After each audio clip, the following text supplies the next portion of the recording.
Hello दोस्तों, नमस्कार। क्या हाल चाल। टीचर्स एकेडमी परिवार पर आप सभी का स्वागत। मैं अरुण मिश्रा फिर से वही टेट और खासकर टेट में सीडीपी और सीडीपी को लेकर मैं उपस्थित हुआ हूं। उसमें जो महत्वपूर्ण प्रश्न शामिल किए जाते हैं उन महत्वपूर्ण प्रश्नों का जो एक श्रृंखला लगातार आपके लिए चलाई जा रही है। तो लगातार आप देख भी रही हैं कि भाई टेट को लेकर बहुत सारे न्यूज कहीं न कहीं आपको देखने को मिल ही रहा है, निकल कर आ रहा है आयोग की तरफ से। कभी सिलेबस को लेकर, कभी फॉर्म फिलअप को लेकर, कभी शुल्क को लेकर। तो तैयार हो जाए, कमर कस ले भाई, क्योंकि टेट 2026 होना ही होना है। इसके लिए आपको पहले से ही लगना होगा, प्रिपरेशन करना होगा। मैं बार बार ये कहता हूं कि भाई टेट नौकरी पाओ के साथ साथ नौकरी बचाओ के अभियान पर एक तर्ज पर यह चल रहा है। तो आज फिर से हम लोग टेट के प्रैक्टिस सेशन की शुरुआत करते हैं और आज का पहला प्रश्न हम लोग बोर्ड पर देखेंगे और बहुत ही जबरदस्त प्रश्न है आज का। जो आप आरटी 2009 को पढ़ते हैं, उस आरटी 2009 में आप देखेंगे कि भारतीय संविधान के किस अनुच्छेद में 6 से 14 वर्ष आयु वर्ग के बच्चों के लिए निशुल्क व अनिवार्य शिक्षा का अधिकार शामिल किया गया है। चले एक बार सेशन के साथ सभी लोग जबरदस्त तरीके से जुड़ जाएं।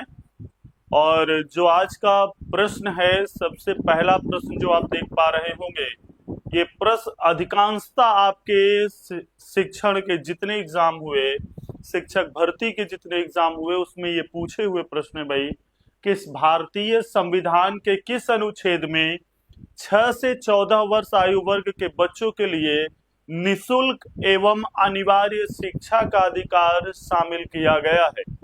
ऑप्शन आपके सामने है, अनुच्छेद 26, अनुच्छेद 15, अनुच्छेद 45, अनुच्छेद 21 ए। तो ध्यान देंगे कि भारतीय संविधान के अनुच्छेद 21 ए में 6 से 14 वर्ष के आयु वर्ग के बालकों के लिए निशुल्क एवं अनिवार्य शिक्षा का अधिकार शामिल किया गया है। अब यहां देखेंगे तो निशुल्क एवं अनिवार्य शिक्षा जो 6 से 14 वर्ष के बालकों के लिए प्रारंभ किया गया या उसे शामिल किया गया है, ये सामान्य बच्चे होते हैं, बालक। ध्यान देंगे, सामान्य बालक, जो मतलब कि किसी भी तरीके से शारीरिक रूप से ये पिछड़े हुए बालक ना हो। लेकिन जैसे ही आप ध्यान देंगे कि पिछड़े हुए बालक की बात होगी तो 6 से 18 वर्ष के आयु वर्ग वाले बालक जो पिछड़े होंगे, या पिछड़े कैसे होंगे बेटे, शारीरिक रूप से पिछड़े बालक होंगे। इन बालकों के लिए आयु निर्धारण किया गया है। चले आज का पहला प्रश्न जो आप देख पा रहे हैं, इस पहले प्रश्न का जो सही उत्तर होगा option D is the right answer. Question number second कहता है, क्रेस्मर ने व्यक्तित्व को निम्न में से किस प्रमुख प्रकार में वर्गीकृत किया है।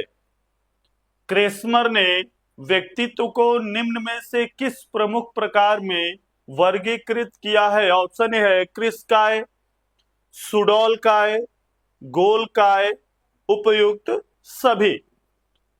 शेल्डन एवं क्रेस्मर ने व्यक्तित्व को एक सिद्धांत के रूप में बांटा भाई, और इस वर्गीकृत में उन्होंने कितने वर्गों में वर्गीकृत किया था, क्रिस्काय, सुडोलकाय, गोलकाय या उपयुक्त सभी। तो ध्यान देंगे, क्रेस्मर ने जो व्यक्तित्व को वर्गीकृत किया वो क्रिस्काय के रूप में भी किया कि जो बालक लंबे होते हैं, जो यह व्यक्ति लंबे होते हैं, उनका व्यक्तित्व कैसा होता है। वह बालक जो लंबे ना हो और ना वो नाटे हो, मतलब कद के छोटे भी ना हो, उनका व्यक्तित्व क्या होता है। और वह व्यक्ति जो कद के छोटे होते हैं, बड़े ही शौकीन मिजाजी होते हैं, उनके लिए भी उन्होंने वर्गीकृत किया। क्वेश्चन नंबर सेकंड का जो सही उत्तर है मेरे बच्चे, उपयुक्त सभी इज द राइट आंसर। यहां तक क्लियर है। क्वेश्चन नंबर सेकंड तक क्रेस्मर ने जो व्यक्तित्व का निर्धारण किया, वह व्यक्तित्व का निर्धारण कितने वर्गों पे किया भाई, 3 वर्गीकृत वर्गों पर किया। क्रिस्काय, सुडोलकाय, लंबकाय, जो आप कहते हैं गोलकाय, इन सभी को उन्होंने शामिल किया। चले क्वेश्चन नंबर थर्ड कहता है टीएटी का उद्देश्य निम्न में से किसका मापन है। टीएटी का उद्देश्य निम्न में से किसका मापन है। बौद्धिक क्षमता का, अभिक्षमता का, अभिवृत्ति का या मूल्य का। ध्यान देंगे क्वेश्चन नंबर थर्ड, टीएटी का उद्देश्य निम्न में से किसका मापन है। बौद्धिक क्षमता का, अभिवृत्ति का या मूल्य का।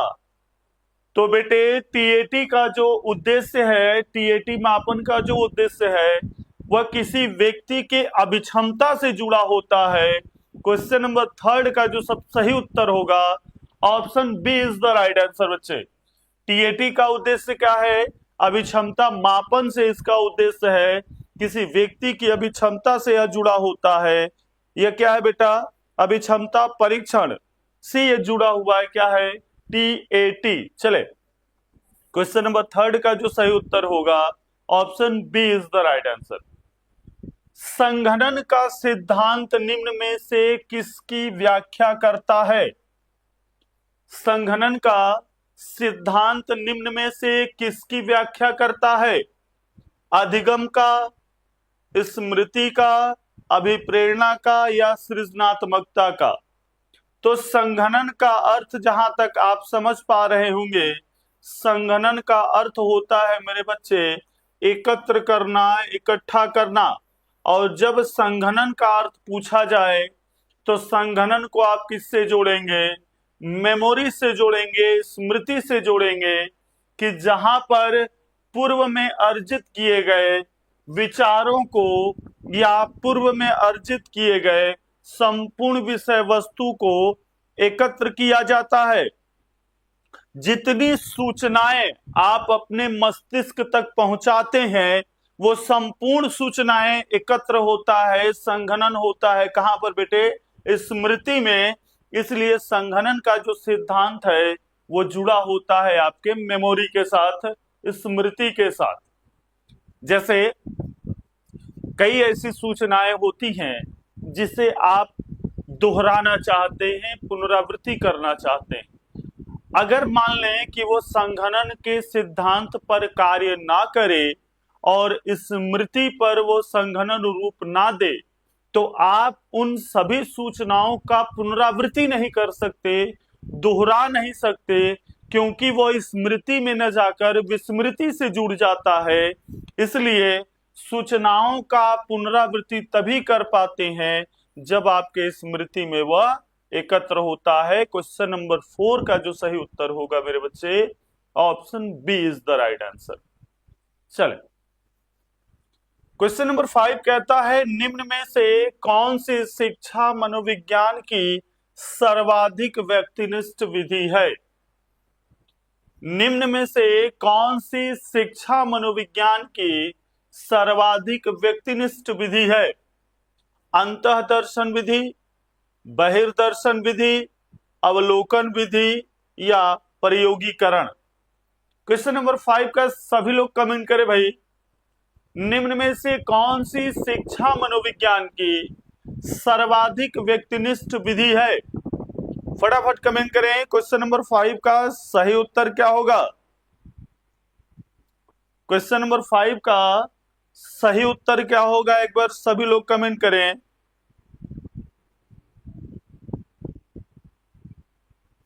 चलें तो शिक्षा मनोविज्ञान की सर्वाधिक व्यक्तिनिष्ठ जो विधि मानी जाती है उस सर्वाधिक व्यक्तिनिष्ठ विधि मानी जाती है बेटा किसे, अंतःदर्शन विधि को। क्योंकि अंतःदर्शन विधि के अंतर्गत जब भी आप चर्चा करेंगे तो किसी एक व्यक्ति के जीवन के इतिहास को जानकर आप इसकी चर्चा करते हैं या उसके बारे में अवलोकन करते हैं। इसलिए आप कहेंगे कि शिक्षा मनोविज्ञान की सर्वाधिक जो व्यक्तिनिष्ठ विधि है वो व्यक्तिनिष्ठ विधि क्या है बेटे, अंतःदर्शन is the right answer. Question number 5 का जो सही उत्तर होगा option A is the right answer बच्चे। चले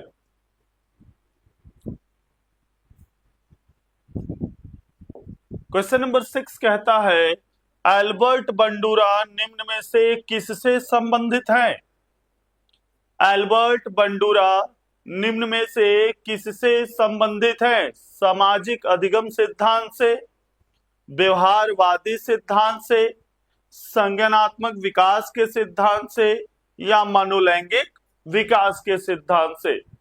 एल्बर्ट बंडूरा ने किस सिद्धांत का प्रतिपादन किया था? एक बार सभी लोग कमेंट करें।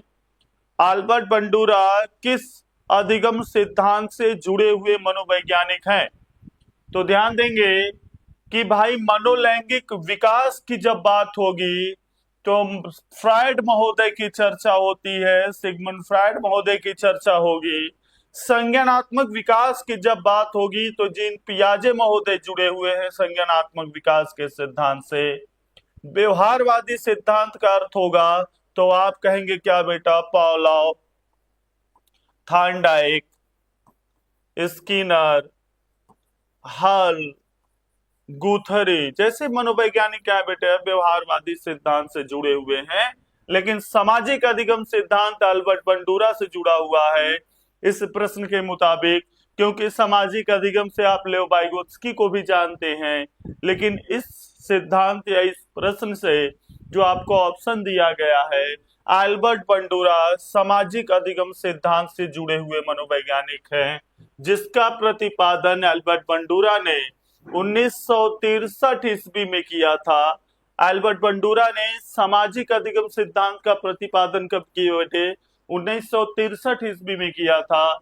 इसलिए कहेंगे एल्बर्ट बंडूरा सामाजिक अधिगम सिद्धांत से जुड़े हुए मनोवैज्ञानिक हैं। क्लियर है? चले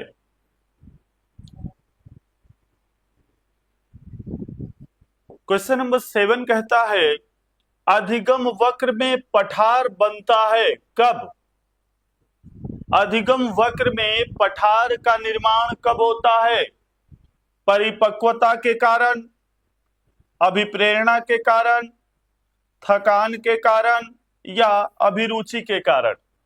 सभी लोग कमेंट करेंगे। क्वेश्चन नंबर 7 अधिगम का जो वक्र होता है, जो वक्र आप क्या कहते हैं बेटा? सरल रेखीय वक्र, नतोदर वक्र, उन्नतोदर वक्र या मिश्रित वक्र, जो अधिगम के क्षेत्र में निर्माण होते हैं। जो सूची क्या करते हैं बेटा? क्या प्रदर्शित करते हैं? तो अधिगम की मात्रा या अधिगम में उन्नति को प्रदर्शित करते हैं अधिगम के वक्र। लेकिन अधिगम के वक्र में पठार का निर्माण कब होता है? तो ध्यान देंगे अधिगम में पठार का निर्माण जब भी आपसे पूछा जाए तो आप कहेंगे कि अधिगम में पठार का जो निर्माण होता है मेरे बच्चे, यह पठार का निर्माण होता है शारीरिक रुकावट के कारण होता है। तो आप कहेंगे कि बाधा के कारण होता है। जो बाधा उत्पन्न होगी आपके अधिगम के क्षेत्र में, रुकावट उत्पन्न होगी आपके अधिगम के क्षेत्र में, तो अधिगम में रुकावट या बाधा कब उत्पन्न होगी? क्या परिपक्वता के कारण हो सकता है? बेटा परिपक्वता के कारण किसी भी प्रकार की बाधा या रुकावट उत्पन्न नहीं होती। आपके मोटिवेशन के कारण भी अधिगम में रुकावट उत्पन्न नहीं होती। अभिरुचि के कारण भी रुकावट या बाधा नहीं उत्पन्न होगा। बाधा कब उत्पन्न होगा भाई? आप थकान महसूस कर रहे हो, आज नहीं पढ़ेंगे, कल पढ़ लेंगे, परसों पढ़ लेंगे। जब आप बैठते हैं किताब को खोलते हैं तो आपको ऐसा लगता है कि छोड़ो कल पढ़ते हैं, आज थोड़ा सा मुझे थकान महसूस हो रही है। या आप ये कहते हैं कि भाई थोड़ा सा शारीरिक रूप से मैं आज मैच्योर नहीं हूं, या शारीरिक रूप से मैं आज तैयार नहीं हूं कि इस अधिगम की पूर्ति कर पाऊं। तो आप देखते हैं कि जब आपको शारीरिक रूप से किसी भी अक्षमता को प्रदर्शित होता है तो वही अधिगम के वक्र में एक रुकावट उत्पन्न होती है, बाधा उत्पन्न होती है, वही पठार का रूप लेता है। इसलिए क्वेश्चन नंबर 7 का जो सही उत्तर होगा मेरे बच्चे, option C is the right answer, कि अधिगम वक्र में पठार का जो निर्माण होता है वो थकान के कारण निर्माण होता है। क्वेश्चन नंबर 7 का जो सही उत्तर होगा option C is the right answer बच्चे। नेक्स्ट क्वेश्चन कहता है दर्पण चित्र परीक्षण किसको मापन हेतु प्रयुक्त होता है? दर्पण चित्र परीक्षण किसको मापने हेतु प्रयुक्त किया जाता है? अधिगम की गति, अधिगम अंतरण, सृजनात्मकता या अभिरुचि। दर्पण चित्र परीक्षण किसको मापने हेतु प्रयुक्त होता है? तो दर्पण चित्र किसको मापने हेतु प्रयुक्त होता है? अधिगम की गति की, या अधिगम की अंतरण की, या सृजनात्मकता की, या रुचि की। चलिए क्वेश्चन नंबर 8 का सही उत्तर क्या होगा, एक बार सभी लोग फटाफट कमेंट करेंगे। दर्पण चित्र किससे संबंधित होती है भाई? तो ध्यान देंगे, दर्पण चित्र परीक्षण जो है, यह दर्पण चित्र परीक्षण अधिगम की गति से संबंधित नहीं है, क्रिएटिविटी से संबंधित नहीं है, रुचि से संबंधित नहीं है, बल्कि संबंधित किससे भाई? अधिगम के अंतरण से यह जुड़ा होता है। क्वेश्चन नंबर 8 का जो सही उत्तर होगा option B is the right answer बच्चे। दर्पण चित्र परीक्षण अधिगम अंतरण को मापने हेतु प्रयुक्त किया जाता है। क्वेश्चन नंबर 8 का जो सही उत्तर होगा option B is the right answer बेटे। नेक्स्ट है क्लाउड पिक्चर टेस्ट निम्न में से किसके मापन में प्रयुक्त होता है? क्लाउड पिक्चर टेस्ट निम्न में से किसके मापन में प्रयुक्त होता है? ऑप्शन ए है बुद्धि, व्यक्तित्व, अभिक्षमता या अभिरुचि। क्लाउड पिक्चर टेस्ट किसके मापन में प्रयुक्त किया जाता है? Question number 9। क्वेश्चन नंबर 9 का सही उत्तर क्या होगा, एक बार सभी लोग कमेंट करें। तो क्लाउड पिक्चर टेस्ट व्यक्तित्व मापन में प्रयुक्त किया जाता है, जो एक प्रकार का क्या है बेटा, यह प्रक्षेपीय मापन होता है। प्रक्षेपीय मापन के अंतर्गत रखा जाता है। क्लाउड पिक्चर टेस्ट व्यक्तित्व मापन के प्रक्षेपीय परीक्षण से जुड़ा हुआ होता है। क्वेश्चन नंबर 9 का जो सही उत्तर होगा option B is the right answer बच्चे। क्वेश्चन नंबर 9 का जो सही उत्तर होगा option B is the right answer. चले नेक्स्ट क्वेश्चन कहता है निम्न में से कौन सा शेष से भिन्न है? निम्न में से कौन सा शेष से भिन्न है? ऑप्शन ए है टीएटी, 16PF, रैनवे परीक्षण, ड्राईमैन परीक्षण। चलें कौन सा शेष से भिन्न है? आपके पास 4 ऑप्शन हैं। इन 4 ऑप्शन में कौन सा ऐसा ऑप्शन है जो एक दूसरे से भिन्न है? तो ध्यान देंगे,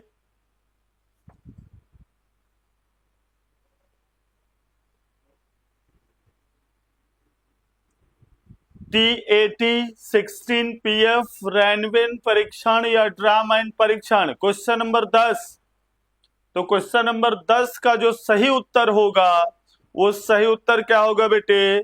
option C is the right answer. रैनवेन परीक्षण जो है वो शेष से भिन्न परीक्षण है, इसलिए क्वेश्चन नंबर 10 का जो सही उत्तर होगा option C is the right answer बच्चे। चलें ये देखिए माध्यिका निकालने की चर्चा कर रहे हैं महोदय। माध्यिका का मतलब होता है मध्य के जो होते हैं उनकी माध्यिका निकाली जाती है। तो आप कहेंगे 3 इधर 3 इधर, तो मध्य में बचता क्या है बेटे? तो मध्य में बचता है 9.5, 9.5। तो क्वेश्चन नंबर 11 का जो सही उत्तर होगा option D is the right answer बच्चे। कभी कभी आपके प्रैक्टिस सेशन में एक आध प्रश्न आ ही जाते हैं। सूझ या अंतर्दृष्टि के सिद्धांत का प्रतिपादन किसने किया था? सूझ या अंतर्दृष्टि के सिद्धांत का प्रतिपादन किसने किया था? एडवर्ड हिल थॉर्नडाइक ने, हेगार्टी ने, स्किनर ने या गेस्टाल्टवादी मनोवैज्ञानिकों ने? तो ध्यान देंगे सूझ या अंतर्दृष्टि सिद्धांत के प्रतिपादक कौन थे बेटे?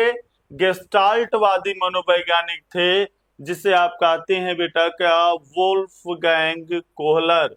गेस्टाल्टवाद के जनक आपसे पूछा जाए तो कहिएगा वर्दाइमर।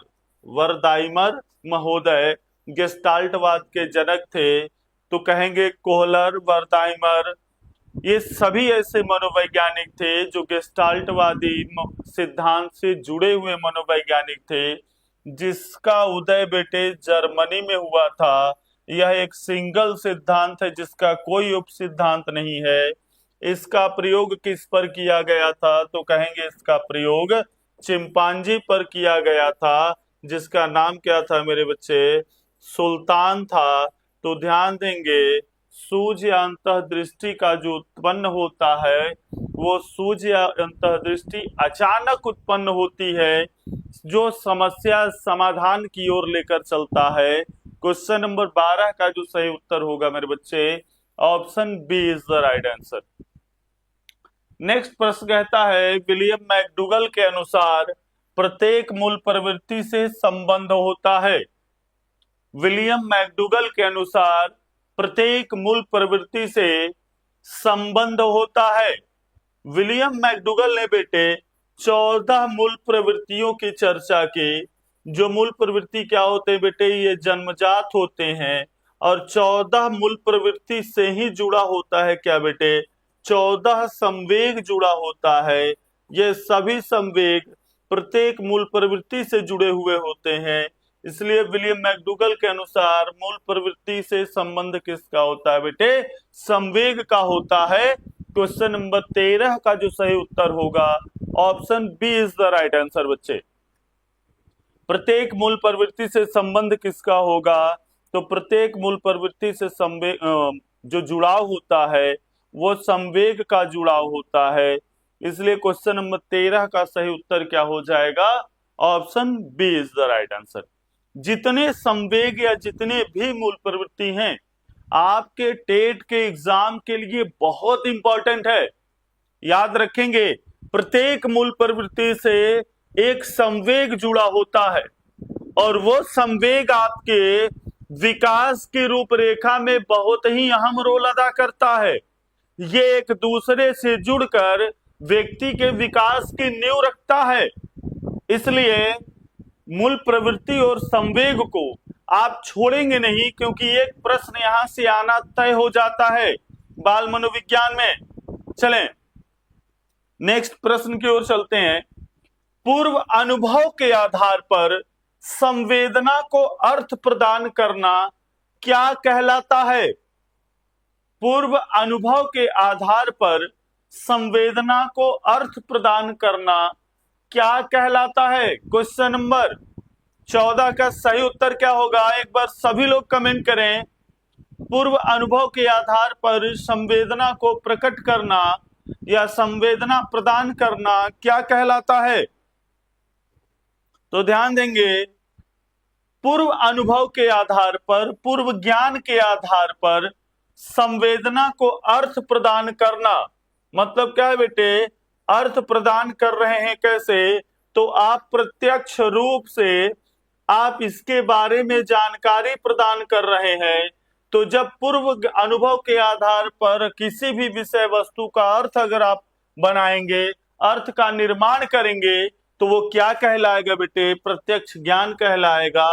क्वेश्चन नंबर 14 का जो सही उत्तर होगा, option B is the right answer बच्चे। आपका जो पूर्व ज्ञान है, आपका जो पूर्व अनुभव है, आपका जो पूर्व में संग्रहित किए गए विचार हैं, इन सभी को जब आप अर्थ प्रदान करेंगे तो वो कहेगा क्या बेटा कि यह प्रत्यक्ष रूप से आपके द्वारा किसी भी अनुभव का एक क्या किया जा रहा है, प्रत्यक्ष ज्ञान प्रदान किया जा रहा है। इसलिए क्वेश्चन नंबर 14 का जो सही उत्तर होगा, option B is the right answer. Next प्रश्न कहता है, 5 वर्ष के मोहन की मानसिक आयु 8 वर्ष है, उसकी बुद्धि लब्धि कितनी होगी। 5 वर्ष, तो सी करेंट एज आप क्या कहेंगे बेटे, 5 वर्ष। मेंटल एज आप क्या कहेंगे मेरे बच्चे, 8 वर्ष। ध्यान देंगे, 5 वर्ष के मोहन ये कह रहा है कि मोहन की जो वर्तमान अभी आयु है वो कितनी है बेटे। तो आप कहेंगे वास्तविक आयु, जिसे कहते हैं करेंट एज, ये कितनी है, 5 वर्ष। और बेटा ये कह रहा है मानसिक आयु अगर 8 वर्ष है, तो आप कहेंगे मानसिक आयु 8 वर्ष है। तो आप ध्यान देंगे आईक्यू लेवल की फॉर्मूला क्या होती है। तो यहां से लेकर चले MA/CA इंटू 100 होता है इसका फॉर्मूला। तो अब आप इस पर बैठाएं, 8/5 इंटू गुणे 100 आप कर लिए, ये इसका फॉर्मूला होगा। तो अगर मान लीजिए कि अगर मानसिक आयु 8 वर्ष हो, वास्तविक आयु 5 वर्ष हो, तो बुद्धि लब्धि जब भी निकालना हो तो आप कहेंगे 20/5 100, और 20 में अब 8 से गुना जब आप करेंगे तो गुणा करने के बाद आपके पास क्या आएगा बेटा, 8 दूना 16, मतलब कि 160। उसकी बुद्धि लब्धि कितनी होगी भाई, 160 होगी। मोहन इसका मतलब क्या है बेटा, प्रकांड विद्वान है। वो प्रकांड विद्वान के साथ साथ वो कंप्यूटर की मेमोरी के साथ भी उसको लेकर चल रहा है, इसलिए मोहन की बुद्धि लब्धि कितनी हो जाएगी, 160 वर्ष हो जाएगी। क्वेश्चन नंबर 15 का जो सही उत्तर होगा option B is the right answer बेटे। Prachi ji good morning. Good morning बच्चे। चले, क्वेश्चन नंबर 16 कहता है कौन सा बुद्धि लब्धि स्तर मंद बुद्धि वाले बच्चों का प्रशिक्षण योग्य बुद्धि लब्धि स्तर कहलाता है।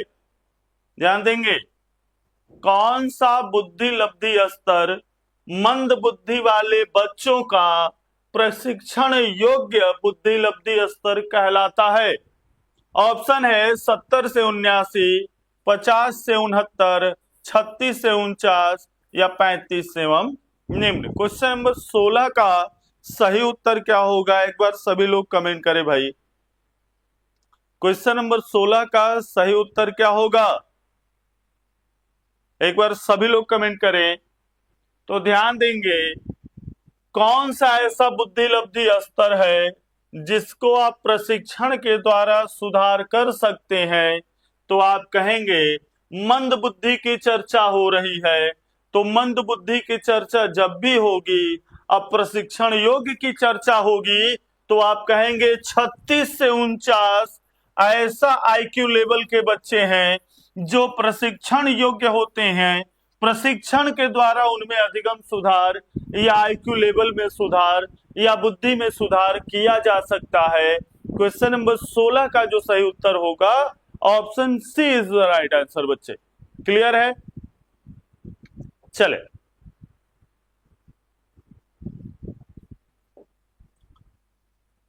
रोरसाक इंक ब्लॉक टेस्ट का प्रयोग निम्न में से किसके मापन हेतु किया जाता है, जिसको आप कहते हैं बेटा IBT। ध्यान है, इंक ब्लॉक टेस्ट। तो रोरसाक इंक ब्लॉक टेस्ट का प्रयोग निम्न में से किसके मापन हेतु प्रयोग किया जाता है। ऑप्शन ए है व्यक्तित्व का, बुद्धि का, अभिरुचि का या अभिक्षमता का। क्वेश्चन नंबर 17 का सही उत्तर क्या होगा, एक बार सभी लोग कमेंट करें, फटाफट कमेंट करें। क्वेश्चन नंबर 17 का सही उत्तर क्या होगा। तो बेटे ध्यान देंगे, इंक ब्लॉक टेस्ट एक प्रक्षेपीय विधि होता है, और जो प्रक्षेपीय विधि होगा वो किसके मापन से जुड़ा हुआ होता है। तो प्रक्षेपीय विधि आपके व्यक्तित्व मापन से जुड़ा होता है। क्वेश्चन नंबर 17 का जो सही उत्तर होगा मेरे बच्चे option A is the right answer. Rorschach ink blot test का प्रयोग व्यक्तित्व मापन हेतु किया जाता है, पर्सनालिटी के मापन के लिए किया जाता है। 17 का ऑप्शन क्या सही होगा, option A is the right answer. निम्न में से कौन सा विस्मृति का कारण नहीं है। ध्यान देंगे, निम्न में से कौन सा विस्मृति का कारण नहीं है।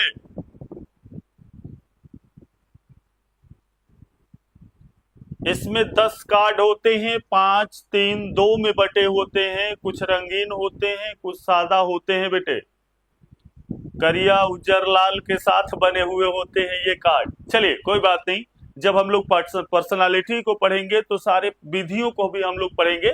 चलिए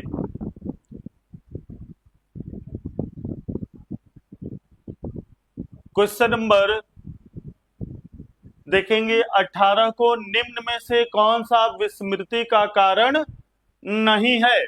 सीखने में कमी, स्मरण करने की इच्छा, मानसिक द्वंद, सीखने की दोषपूर्ण विधियां। क्वेश्चन नंबर 18 का सही उत्तर क्या होगा? एक बार सभी लोग कमेंट करें। क्वेश्चन नंबर 18 का सही उत्तर क्या होगा? तो आपसे ये पूछ रहा है बेटे, विस्मृति का कारण नहीं है।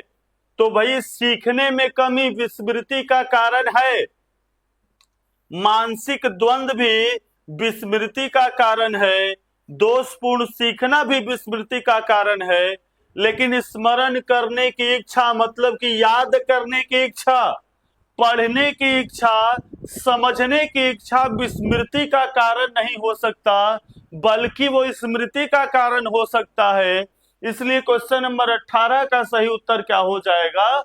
Option B is the right answer. Manish Kaushik ji, option B, very good. चलें क्वेश्चन नंबर 19 की ओर हम लोग चलते हैं। वह विज्ञान जो संख्यात्मक प्रदत्त को एकत्र करने, विभाजित करने, प्रस्तुत करने, तुलना करने और व्याख्या करने की विधि से संबंधित है, कहलाता है। उम्मीद है इस प्रश्न का जवाब आपके द्वारा आएगा। सभी लोग फटाफट कमेंट करें। वह विज्ञान जो संख्यात्मक प्रदत्त को एकत्र करने, विभाजित करने, प्रस्तुत करने, तुलना करने और व्याख्या करने की विधि से संबंधित है, क्या कहलाता है?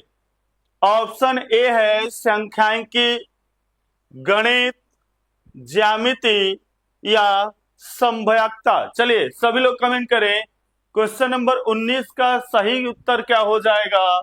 वह विज्ञान जो संख्यात्मक प्रदत्त को एकत्र करने, विभाजित करने, तुलना करने और व्याख्या करने की विधि से संबंधित है, क्या कहलाता है मेरे बच्चे? Question number 19। तो इसका सही उत्तर क्या हो जाएगा? Option A is the right answer बच्चे। वह सांख्यिकी कहलाता है जो संख्यात्मक प्रदत्त को एकत्र करने, विभाजित करने और प्रस्तुत करने और तुलना करने से जुड़ा होगा। क्वेश्चन नंबर 19 का जो सही उत्तर है option A is the right answer बच्चे। क्लियर है? क्वेश्चन नंबर 20 कहता है, पिछड़े बच्चों के लिए शैक्षिक लब्धि की अवधारणा किसने दी है? पिछड़े बच्चों के लिए शैक्षिक लब्धि की अवधारणा किसने दी है? गार्डन ने, सोनेल ने, बर्टन हॉल ने, सिरिल बर्ट ने। चलिए बहुत ही दमदार प्रश्न है यह। क्वेश्चन नंबर 20 का सही उत्तर क्या हो जाएगा? एक बार सभी लोग कमेंट करें।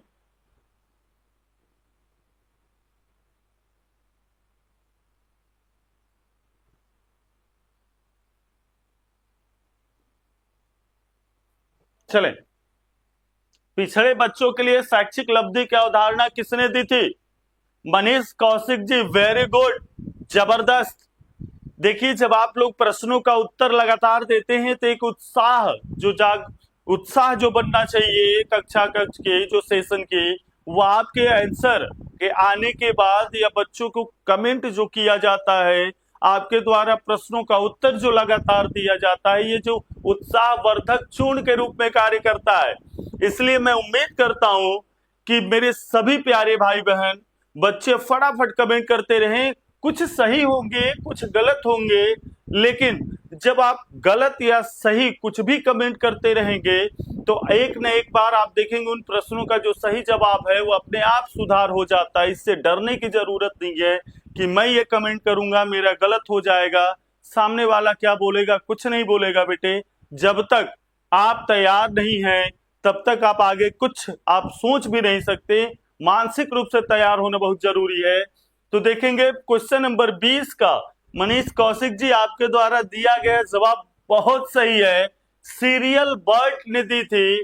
जो शैक्षिक लब्धि है पिछड़े बालकों का, इसका मापन या इसकी अवधारणा, इसकी विचार सीरियल बर्ट के द्वारा प्रस्तुत किया गया था।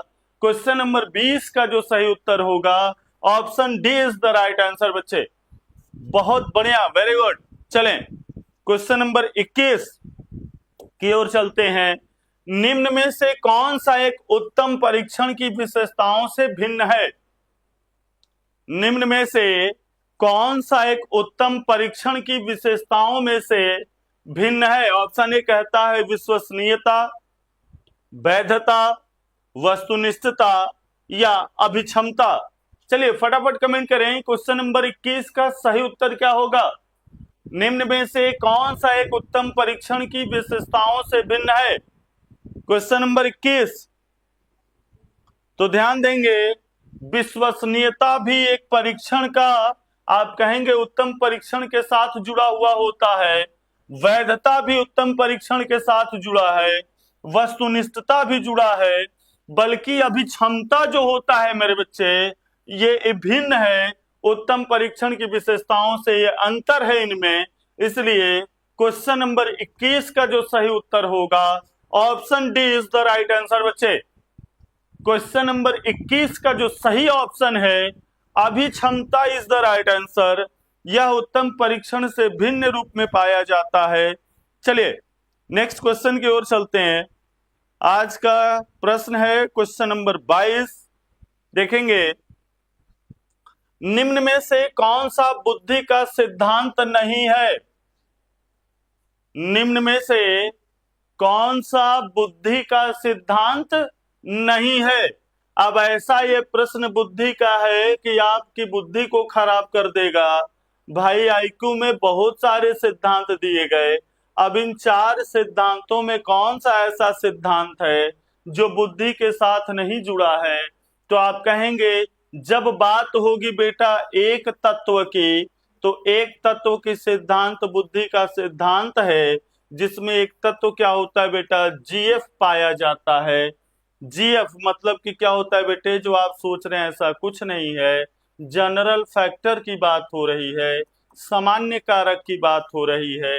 द्वितत्वों में एसएफ जुड़ जाता है बेटे, स्पेशल फैक्टर जुड़ जाता है, विशिष्ट कारक जुड़ जाता है।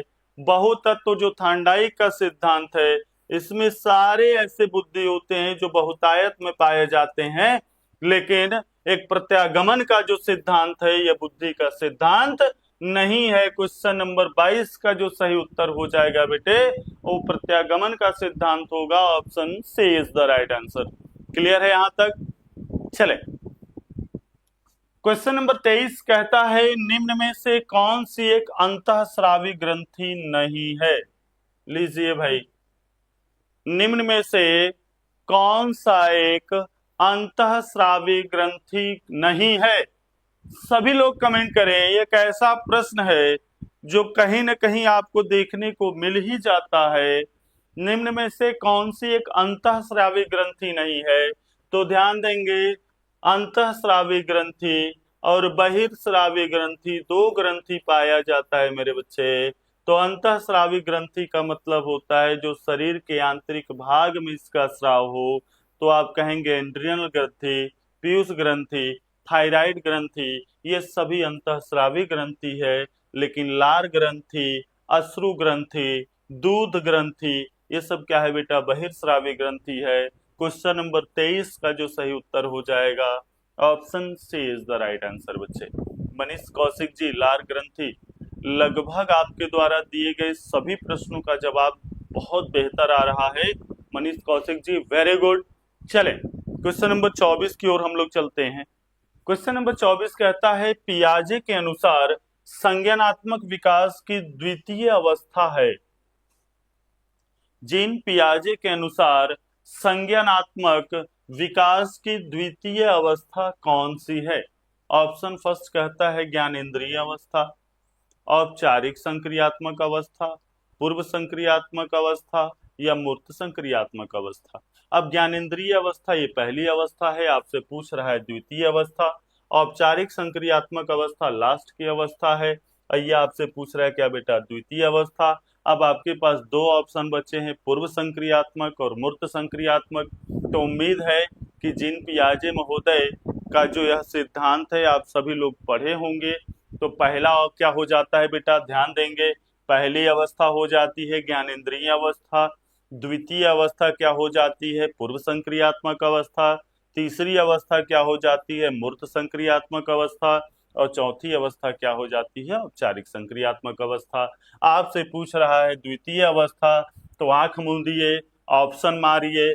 Option C for cat is the right answer मेरे बच्चे। क्वेश्चन नंबर 24 का जो सही उत्तर हो जाएगा, option C is the right answer है भाई, कि पियाजे के सिद्धांत में जो संज्ञानात्मक विकास की अवस्थाओं की चर्चा की गई, जिसे अवस्था के सिद्धांत के रूप में भी जाना जाता है, उसकी पहली अवस्था ज्ञानेंद्रिय अवस्था और द्वितीय अवस्था होता है पूर्व संक्रियात्मक अवस्था इज द राइट आंसर बेटे। चल, क्वेश्चन नंबर 25 कहता है शारीरिक विकास को प्रभावित करने वाला कारक कौन सा है। शारीरिक विकास को प्रभावित करने वाला कारक निम्न में से कौन सा है। Question number 25। हमें लग रहा है कि आज मेरे बच्चे सभी लोग रात में खूब दाल भात चोखा खाए हैं और खूब अपने पलंग पे अंगड़ाई ले रहे हैं। अरे बेटे, राजाई में रहने का दिन गया, अब आ गया है पढ़ने का। क्योंकि टेट के साथ साथ संपूर्ण देख रहे होंगे सभी राज्यों में भाई वैकेंसी शिक्षा भर्ती की लगातार लगी हुई है। तो आप भी कमर कस लें, तैयार हो जाएं, क्योंकि मेरे बच्चे अगर इस बार चूके तो अगला ऑप्शन कब आपके पास आएगा वो ना मैं बता सकता हूं ना आप तय कर सकते हैं। इसलिए जितनी जल्दी आप जगेंगे, जितनी जल्दी आप अपने आप को समझेंगे, तैयार करेंगे, उतनी ही बेहतर होगा आपके संपूर्ण लाइफ के लिए और उतना ही बेहतर होगा आपके लिए भी। चलें, क्वेश्चन नंबर 25 का सही उत्तर क्या हो जाएगा, तो ध्यान देंगे। शारीरिक विकास को प्रभावित करने वाला कारक पूछ रहा है, तो वंशानुक्रम भी होता है, वातावरण भी होता है, खेल के मैदान और व्यायाम भी होता है, जहां जा करके आप क्या करते हैं, जिम करते हैं। खूब एक अभी ट्रेडिशन चला हुआ है जिम करने का, व्यायाम करने का।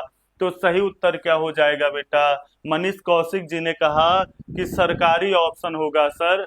सच में सरकारी ऑप्शन होगा, क्योंकि क्वेश्चन नंबर 25 सरकार के दिए गए सभी विचारों के आधार पर चलता है। हम लोग भी सरकार के द्वारा दिए गए विचार पे चल रहे हैं, तो क्वेश्चन भी भाई सरकारी ऑप्शन की ओर ही तय होगा।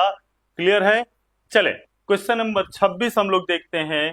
बुद्धि लब्धि की गणना का सही सूत्र निम्न में से कौन सा है। ध्यान देंगे, बुद्धि लब्धि की गणना या कहेगा आईक्यू लेवल का संपूर्ण सूत्र क्या है, यह पिछले टेट में पूछा जा चुका है।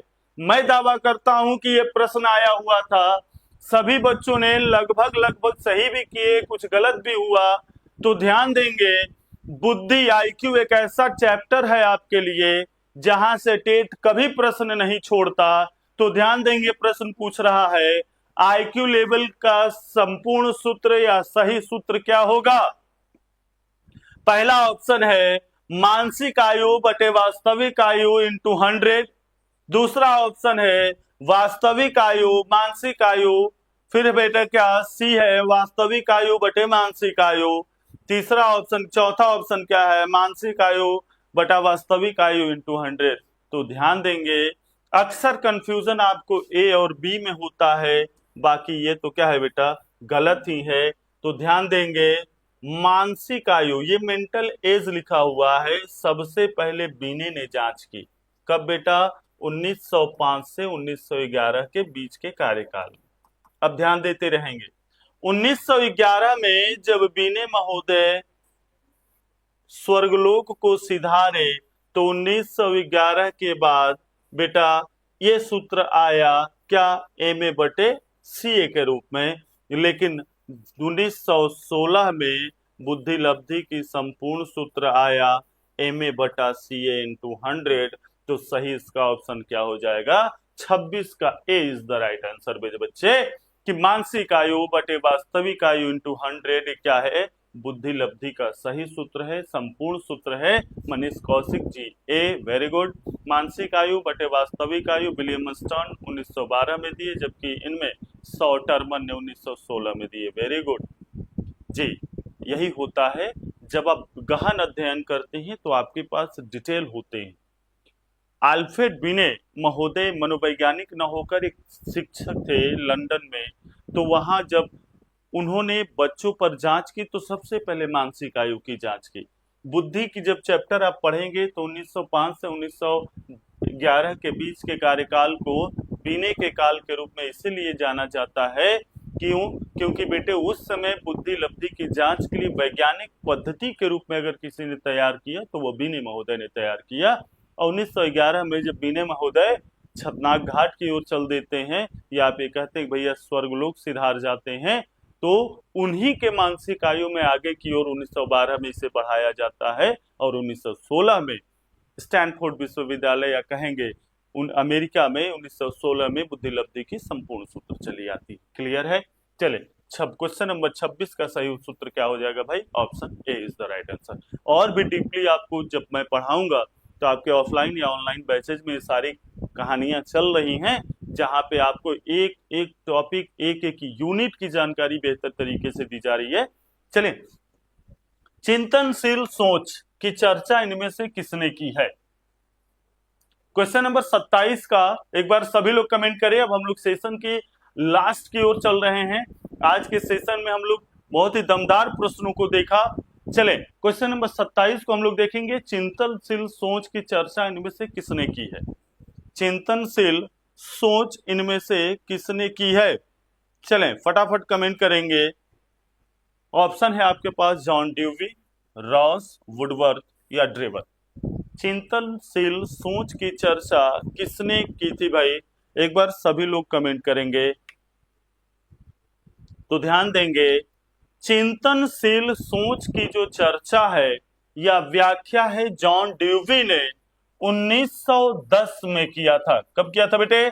जॉन ड्यूवी ने 1910 में चिंतनशील सोच की चर्चा की थी। क्वेश्चन नंबर 27 का जो सही ऑप्शन हो जाएगा option A is the right answer बच्चे। चले जी जी एकदम सही, वेरी गुड। चलिए क्वेश्चन नंबर 28 को हम लोग देखते हैं। आगमनात्मक तर्क के स्तरों में से कौन सी शामिल नहीं है? क्वेश्चन नंबर 28 को देखेंगे। आगमनात्मक तर्क के स्तरों में कौन सी शामिल नहीं है? ऑप्शन ए है अवलोकन, प्रयोग, सामान्यीकरण या कल्पना। चलिए फटाफट कमेंट करेंगे। अब हम लोग सेशन के लास्ट की ओर चल रहे हैं। आज का दमदार प्रैक्टिस सेशन में आप लोगों ने जो सहभागिता दिखाई, वेरी गुड, जबरदस्त, थैंक यू, धन्यवाद मेरे बच्चे। तो चलें क्वेश्चन नंबर 28 की ओर चलते हैं। आगमनात्मक तर्क के स्तरों में निम्नलिखित में से कौन सा सही नहीं है? तो आगमनात्मक तर्क में अवलोकन शामिल होता है, प्रयोग शामिल होता है, सामान्यीकरण शामिल होता है। मिलाया जाता है कि इसमें और पूर्व में क्या शामिल है और क्या नहीं है, बल्कि शामिल नहीं होता आगमनात्मक तर्क में। क्या बेटा? कल्पना is the right answer. Question number 28 का जो सही उत्तर होगा option D is the right answer मेरे बच्चे। आगमनात्मक तर्क के स्तरों में कल्पना शामिल नहीं होता। मनीष कौशिक जी बहुत बढ़िया। चलें क्वेश्चन नंबर 29 की ओर चलते हैं। आज का सेकेंड लास्ट प्रश्न है। एक बार सभी लोग इस प्रश्न का जवाब दमदार तरीके से देंगे। भाई प्रश्न आपके सामने बोर्ड पर है, ध्यान देंगे। प्रश्न है कि सीखी गई बात को धारण करने और पुनः स्मरण करने में असफल होना क्या कहलाता है? चलें, सीखी गई बात को धारण करने और पुनः स्मरण करने में जो असफल होना है यह क्या कहलाता है? विस्मरण, स्मरण, धारण या चिंतन। तो ध्यान देंगे, अभी मैंने स्मृति में आपको बताया था कि जब आप पूर्व में अनुभव किए गए या पूर्व में गहन अध्ययन कर आपने संघनन का जो सिद्धांत बनाया, ये संघनन का सिद्धांत पूर्व अनुभव को रिपीट करने या पुनरावृत्ति करने में सहायक होता है। तो ये क्या है बेटा, ये स्मृति में जो पुनः स्मरण है, यह स्मरण की ओर दर्शाता है, बल्कि अगर आप असफल हो रहे हैं पुनः याद करने में तो यह विस्मरण की ओर प्रदर्शित करता है। क्वेश्चन नंबर 29 का जो सही उत्तर हो जाएगा option A is the right answer बेटे। क्लियर है? चल आज का लास्ट प्रश्न देखेंगे। मूल प्रवृत्ति की एक प्रमुख विशेषता है जो पाई जाती है। चले, मूल प्रवृत्ति की एक प्रमुख विशेषता है जो पाई जाती है केवल मनुष्यों में, केवल बिल्लियों में, सभी प्राणियों में और केवल कलाकारों में। क्वेश्चन नंबर 30 का सही उत्तर क्या हो जाएगा? क्वेश्चन नंबर 30 कि भाई क्वेश्चन नंबर 30 का जो सही उत्तर होगा वो सही उत्तर क्या हो जाएगा भाई कि मूल प्रवृत्ति एक प्रमुख विशेषता है जो पाई जाती है सभी प्राणियों में, कहेंगे तथा यह जन्मजात प्रवृत्ति होती है। मूल प्रवृत्ति क्या होता है बेटा? यह जन्मजात प्रवृत्ति के रूप में जुड़ा होता है और सभी मूल प्रवृत्तियों के साथ ही जुड़ा क्या होता है बेटा? संवेग जुड़ा होता है और संवेग के द्वारा विकास क्या होता है बेटा?